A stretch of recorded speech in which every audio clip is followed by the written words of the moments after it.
এই মুহূর্তের সব থেকে বড় আপডেট আমার কাছে এসছে অন্নপূর্ণা ভান্ডার নিয়ে। যারা অন্নপূর্ণা ভান্ডারে এই 13 পাতা ফর্ম নিয়ে ভাবছিলে যে কী করে ফিল আপ করবে, অনলাইনে কবে আসবে, আমি আজকে সারাটা দিন শুধু পরিকল্পনা করেছিলাম যে কি করে আসবে, কি করবে, কি করতে হবে। তো অনেক ঘাটাঘাটি করার পরে এখন অন্নপূর্ণা ভান্ডার তোমরা অনলাইনে কী করে ফিল আপ করবে সেটা দেখার জন্য আমার পুরো ভিডিওটা ভালো করে দেখো।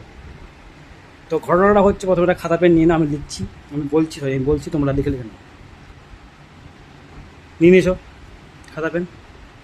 না মানে তোমরা ভাবছো কী করে তোমরা অন্নপূর্ণা ভান্ডার পাবে? একটা স্মার্টফোন ইউজ করছো 5G, হ্যাঁ, মিনিমাম 20-25 হাজার টাকার ফোন, 5G আনলিমিটেড ইউজ করছো, এবার তোমরা অন্নপূর্ণা ভান্ডার নেবে? লজ্জা করো, একটু একটু লজ্জা করো।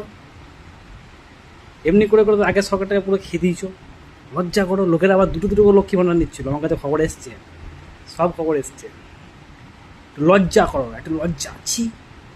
অন্নপূর্ণা ভান্ডার নেবে আর তোমরা ছেলে হয়ে অন্নপূর্ণা ভান্ডারের জন্য বসে আছো?